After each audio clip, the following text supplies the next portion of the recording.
a national figure, and he's raking in the money ahead of his reelection. Is there any peril for both Trump and DeSantis to be in a feud, to the point where they almost cancel each other out? I think at this point, and understand I said at this point, Donald Trump is still the center of gravity of the Republican Party around which others revolve. And he's got so much weight, he could kind of crush DeSantis in that.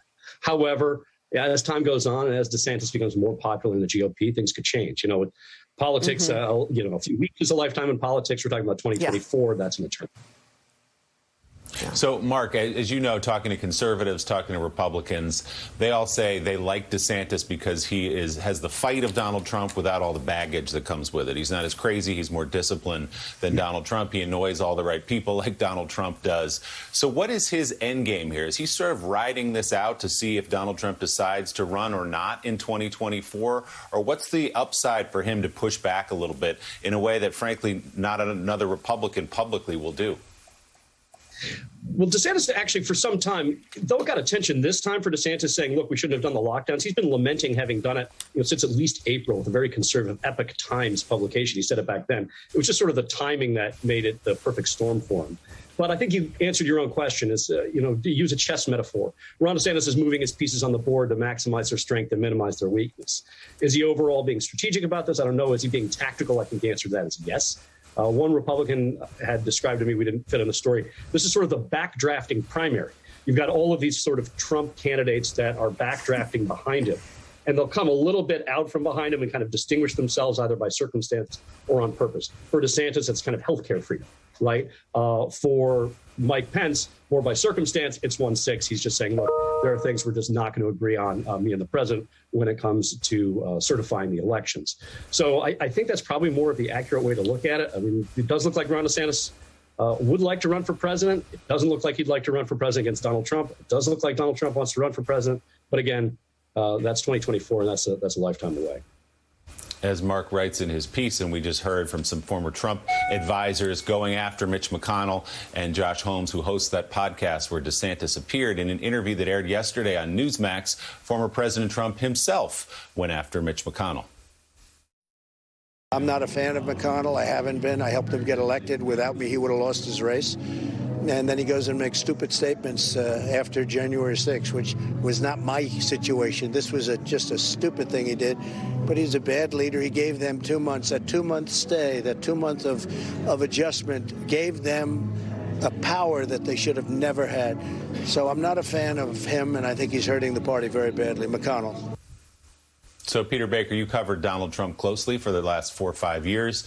Obviously, he's upset here that Mitch McConnell would not overturn the results of the 2020 presidential election. That's the core of his frustration with Mitch McConnell. But what's your sense of the dynamic here between Donald Trump and Governor DeSantis of Florida, and what might happen down the road here for 2024?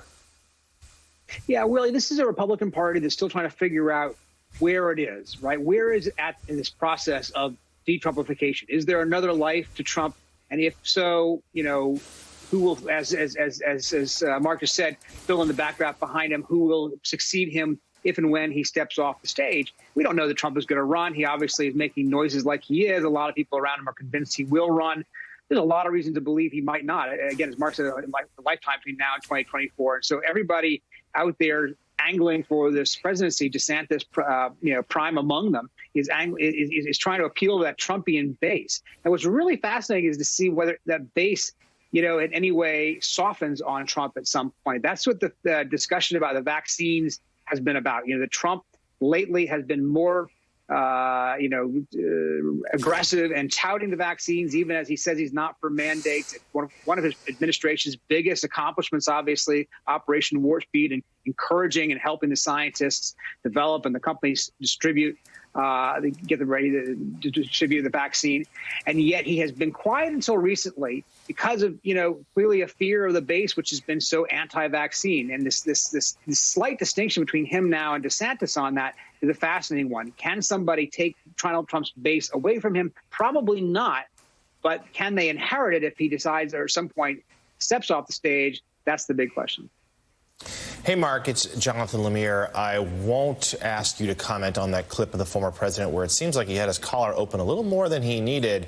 But I did want you to weigh in on this rivalry between the two Florida men, and in particular, how Governor DeSantis seems to be staking out a position to the right of the president when it comes to COVID. We heard in that podcast that he was very critical of those early shutdowns now in February, March 2020.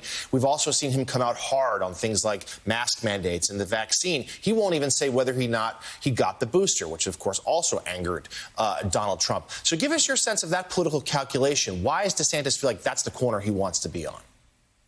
I think that's sort of the corner that DeSantis got put in. There's an interesting evolution that happened around DeSantis. He got elected in 2018, started office in 2019. In March 2020, the pandemic happens.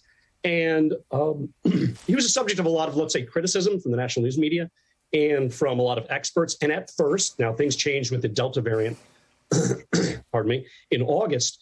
But what you saw up until August of 2021 was DeSantis became more and more powerful with the base as he resisted more and more with the experts, with the media, what Democrats were saying he should do with mask mandates, later with vaccine mandates. And so he sort of grew into that role. I can't remember who had said earlier about Ron DeSantis's fight. DeSantis has a real kind of take on all comers sensibility to him. Like he can kind of get in a fight in an empty room. And the base loves that. They love the fact that it doesn't matter how big or how small, he's going to swing back. He's going to swing back hard and he's going to win.